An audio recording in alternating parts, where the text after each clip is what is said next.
Hii na pengine kuwahi kufikiria kwamba dawa hizi za uzazi wa mpango zinaweza zikatumika pia katika kurekebisha mzunguko wa hedhi au zinaweza zikatumika kwa matatizo mengine nje ya matumizi yake ambayo yamezoeleka na watu wengi kwa ajili ya uzazi wa mpango. Sasa usishangae hili, na hizi dawa zinaweza zikatumika kurekebisha mzunguko wa hedhi, lakini tatizo la pili, zinaweza zikatumika pia kupunguza vimbe ndogo ndogo ambazo zinakuwa katika mfuko wa mayai, yani katika ovaries.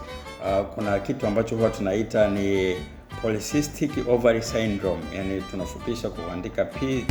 Lakini hii dawa ina manufaa mengine kwa sababu ina homoni hizo mbili ambazo kwa ujumla wake inaweza ikatumika pia kurekebisha mzunguko wa hedhi, hasa kwa wale wanawake ambao unakuta anapata kuskip, labda aingie katika siku zake kama anavyotakiwa, yani labda kuna mwezi aingie, mwezi mwingine anaweza kaingia mara mbili.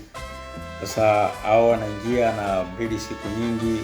Kwa hiyo tunatumia hii dawa kwa ajili ya kurekebisha mzunguko wake wa homoni, ambapo kuna utaratibu wake wa namna ya kutumia. Unaweza kujiuliza kama inatumika kila siku, nini madhara basi ya hii dawa? Ndio, usishangae juu ya hilo. Pengine imekustua hii na pengine kuwahi kufikiria kwamba dawa hizi za uzazi wa mpango zinaweza zikatumika pia katika kurekebisha mzunguko wa hedhi au zinaweza zikatumika kwa matatizo mengine nje ya matumizi yake ambayo yamezoeleka na watu wengi kwa ajili ya uzazi wa mpango. Sasa usishangae hili, na hizi dawa ambazo ni COC, tunasema ni combined oral contraceptive, zenye mchanganyiko wa homoni mbili ambayo ni levonorgestrel. Kwa kawaida hii levonorgestrel ndio progesterone, ambayo hii hufanya kazi sawasawa na homoni ya progesterone, lakini pia hii homoni nyingine ya estrogen. Dawa hizi mbali na kutumika katika kama contraceptive, lakini pia zinaweza zikatumika kwa matatizo mengine mbalimbali. Na kama unakuwa na kumbukumbu nzuri, katika moja ya video yetu tuliwahi kufundishana kwamba hakuko na dawa ambayo ipo kwa ajili ya tatizo moja pekee, au hakuko na ugonjwa ambao unatibika na dawa moja pekee. Kwa hivyo dawa hizi za uzazi wa mpango zinaweza kutumika pia kwa matatizo mengine, na hapa nitaelezea matatizo mawili tu. Tatizo la kwanza, zinaweza zikatumika kurekebisha mzunguko wa hedhi, lakini tatizo la pili, zinaweza zikatumika pia kupunguza vimbe ndogo ndogo ambazo zinakuwa katika mfuko wa mayai, yani katika ovaries. Kuna kitu ambacho huwa tunaita ni polycystic ovary syndrome, yani tunafupisha kuandika PCOS. Ni vivimbe ambavyo vinakuwa katika ovaries, katika ile sehemu ambayo inakaa mayai, vinakuwa ni vivimbe vidogo vidogo hivi. Sasa kwa kutumia dawa hizi huwa tunampatia mgonjwa, lakini pia kwa maelekezo maalum namna ya utumiaji. Inaweza ikawa ni hizi peke yake au mchanganyiko pamoja na dawa nyingine kama vile vitamin E, au inaweza tumika muda mwingine vitamin B9 ambayo imezoeleka na watu wengi sana kwa jina la folic acid. Sasa zinafanyaje kazi? Hii itakuwa ni mada nyingine ya session inayokuja, lakini kwa leo nafaa ufahamu tu kwamba hizi zinaweza zikatumika pia kurekebisha mzunguko wa hormone, kurekebisha mzunguko wa hedhi kwa maana ya kwa ajili ya kubalance hormone, lakini pia inaweza ikatumika kupunguza vimbe ndogo ndogo. Na hapa pia inaweza ikasaidia kwa wale ambao wakiingia period wanapata maumivu makali sana. Inafaa kutumia hizi kwa ajili ya kuondoa hiyo shida. Sasa unaweza kujiuliza zinatumikaje hizi? Kama kwa ajili ya uzazi wa mpango zinatumika kama tulivyoelekezana session iliyopita, zinatumika hizi za cream au white kwa mzunguko mzima. Je, kwa ajili ya kurekebisha mzunguko wa hedhi au kwa ajili ya hormonal imbalance zinatumikaje hizi?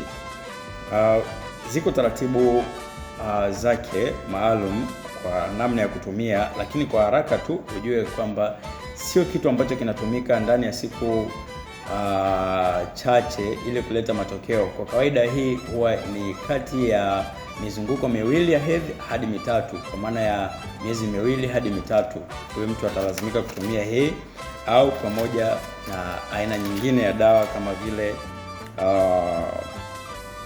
vile vitamin B9 ambayo ni folic acid au vitamin E atatumia pamoja hivyo. Lakini usichukue hatua mwenyewe. Hii ni lazima ushauriwe na mtaalamu wa afya, ambapo atapata kuattend ataona ulazima wa kutumia dawa hii kwa ajili ya hiyo shida kama uko nayo. Usije ukaenda tu mwenyewe na kuona mimi na mzunguko wangu wa hedhi hauko sawa, labda napata kurudia mara 2 ndani ya mwezi mmoja au miezi mingine sipati kuingia, kwa hiyo nataka nitumie tu hiyo. Vizuri kufika hospitali au kumwona mtaalamu wa afya ili aweze kukusikiliza na mwisho wa siku atakushauri nini cha kufanya. Nitoa ushauri kuhusiana na dawa hizi za uzazi wa mpango.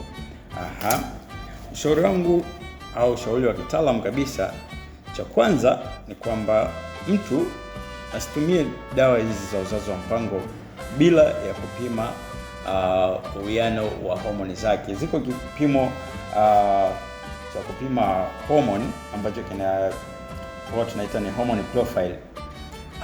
Kwa kupima kipimo hiki utapata kujua uwiano wa homoni zako, kwamba homoni zako ziko kwa uwiano upi. Kwa hivyo yule mtaalamu wa afya atakushauri upate kutumia kulingana na homoni zako zilivyo, upate kutumia njia gani sahihi ya uzazi wa mpango. Lakini pia usitumie dawa za uzazi wa mpango kabla haujazaa.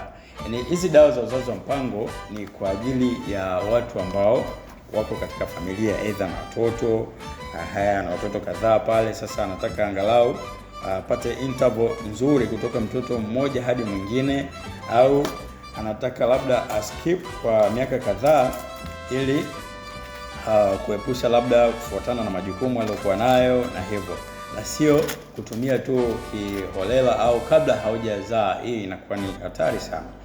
Katika session inayokuja tutaongelea madhara ya dawa za uzazi wa mpango kwa ujumla wake, iwe ni hizi hapa contraceptive pills za kumeza kila siku, iwe ni kijiti, iwe ni sindano au kitanzi au aina nyingine yoyote. Kwa tutapata kuangalia pale. Lakini jambo jingine la kushauri hapa kwa leo ni kuombe tu mpenzi mtazamaji, nishauri tu kwamba vidonge hivi vya uzazi wa mpango, hasa kama hii ambayo ni COC, kama hii hapa, kama hii hapa, vidonge hivi ni angalau tunasema ni njia yenye uafadhali kwa mtu ambaye anaanza kutumia uzazi wa mpango. Kwa sababu gani?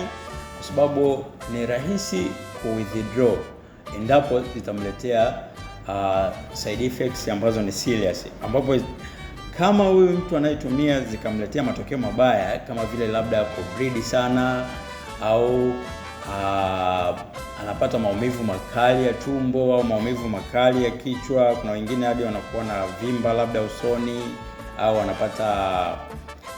anapata maumivu ya kiuno na vitu kama hivyo.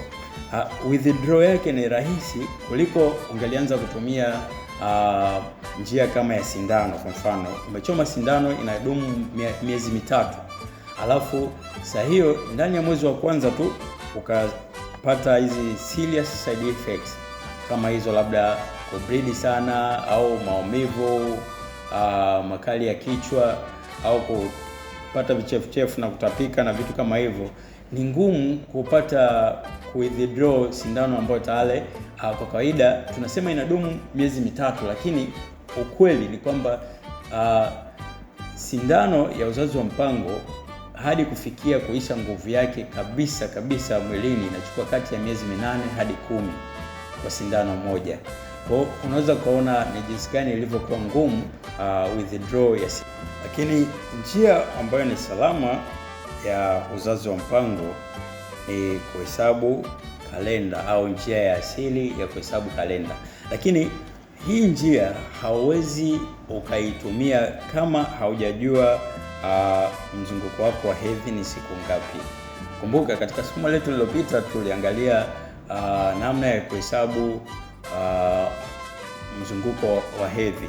Kwa hivyo kama haujajua mzunguko wako ni wa siku ngapi, hauwezi ukatumia njia hii ya uzazi wa mpango ya asili hii ya kuhesabu kalenda.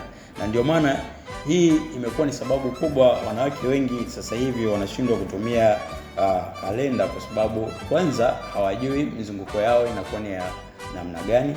Kwa hivyo hawajui lini atapata ovulation, hajui lini anakuwa katika kipindi cha